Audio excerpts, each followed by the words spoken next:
नमस्कार, मैं शंभू कुमार सिंह और आप देख रहे हैं नेशनल दस्तक। आज संत गाडगे साहब को पूरा देश याद कर रहा है, लेकिन मैं एक बड़ी खबर लाया हूं।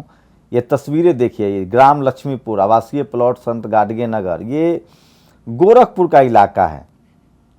वहां इस मोहल्ले का नाम सबकी सर्वसम्मति से संत गाडगे नगर रखा गया, लेकिन एक जाति विशेष की महिला ने संत गाडगे से इतनी नफरत है, उसको लीप पोत दिया।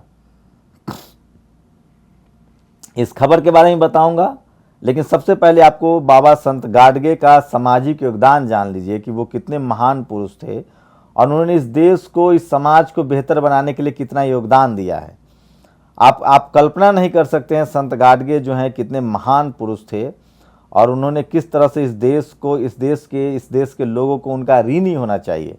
लेकिन क्या वो सिर्फ चूंकि अछूत समाज से थे इसलिए उनको इस तरह से हो रहा है? मैं आपको बता दूं, पहले संत गाडगे के बारे में जान लीजिए, उसके बाद वो खबर भी ले चलूंगा। गोरखपुर जो तस्वीरें आप देख रहे हैं दूसरे फ्रेम में, महाराज द्विज परंपरा और दलित बहुजन परंपरा के बीच संघर्ष का केंद्र रहा। इस बारे में दुनिया के प्रमुख समाजशास्त्रियों गेल ऑम्बेट, एलिनोर जेलियट और रोजालिंडा ऑन हॉलैंड ने शोध किया। गेल ऑम्बेट की कैलिफोर्निया यूनिवर्सिटी से पीएचडी ही इसी विषय पर है। महाराष्ट्र में आधुनिक द्विज परंपरा के जनक बाल गंगाधर तिलक हैं, तो दलित बहुजन परंपरा के जनक ज्योतिबा फूले हैं। द्विज परंपरा को महाराष्ट्र में सावरकर, नाथुराम गोडसे और हेडगेवार जैसे लोग आगे बढ़ाते हैं, तो दलित बहुजन परंपरा को साहू जी महाराज और डॉक्टर अंबेडकर आगे बढ़ाते हैं।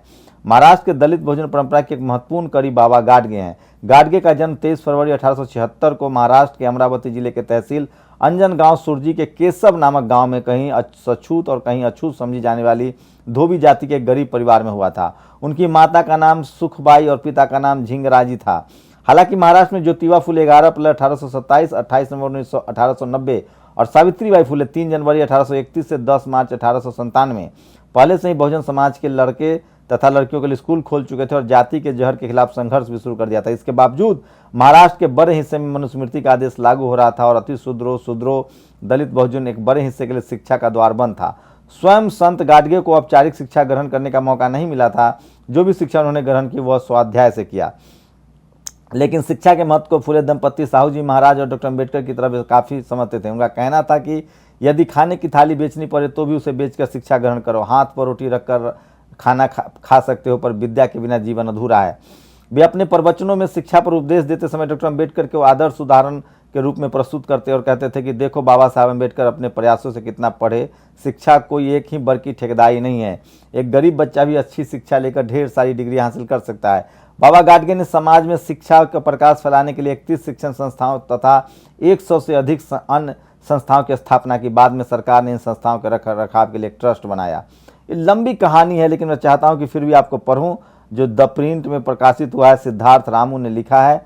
और बाबा गाडगे का नाम, पूरा नाम देवदासी डेबूजी झिंगारी राजी जारोकर था। घर में उनके माता पिता उन्हें प्यार से डेबू जी कहते थे। बचपन उनके पिता की मृत्यु हो गई। उन्होंने बचपन का बड़ा हिस्सा अपने मामा के घर गुजारना पड़ा। धोबी समाज और अन्य दलित बहुजनों की अपमानजनक हालत, शिक्षा और गरीबी ने उन्हें इतना बेचैन किया कि वे घर परिवार छोड़कर समाज की सेवा में निकल पड़े।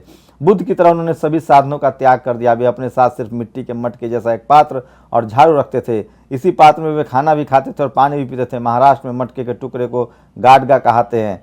इसी कारण कुछ लोग उन्हें गाडगे महाराज तो कुछ लोग गाडगे बाबा कहने लगे और बाद में संत गाडगे के नाम से प्रसिद्ध हो गए। जहां भी वे जाते सबसे पहले अपनी झाड़ू से स्थान की सफाई शुरू कर देते। वे कहते थे सुगंध देने वाले फूलों को पात्र में रखकर भगवान की पत्थर की मूर्ति पर अर्पित करने के बजाय चारों ओर बसे हुए लोगों की सेवा करने के लिए अपना खून खपाओ, भूखे लोगों की रोटी लगाओ। सोचिए, ये इतनी महान परंपरा थी उनकी।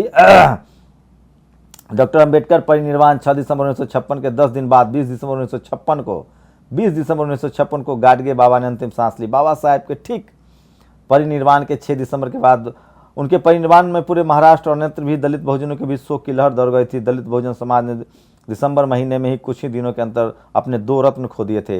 1 मई सन 1983 ईस्वी को महाराष्ट्र सरकार ने संत गाडगे बाबा अमरावती विश्वविद्यालय की स्थापना की। उनकी 42वीं पुण्यतिथि के अवसर पर 20 दिसंबर 1998 को भारत सरकार ने उनके सम्मान में डाक टिकट जारी किया। सन 2011-1 में महाराष्ट्र सरकार ने अपनी स्मृति में संत गाडगे बाबा के लिए ग्राम। सोचिए, इस महापुरुष को लेकर एक बता रहा हूं, ये तस्वीर देख लीजिए। एक ब्राह्मण समाज की लड़की, ये तस्वीरें देखिए। अब मैं क्यों बता रहा था संत गाडगे को आज पुण्यतिथि है।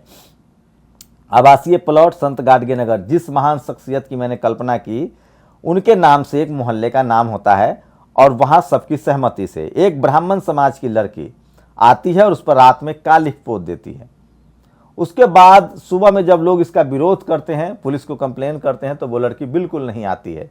किसी को पता नहीं चलता है कि आखिर इसने इस काम को किसने किया है।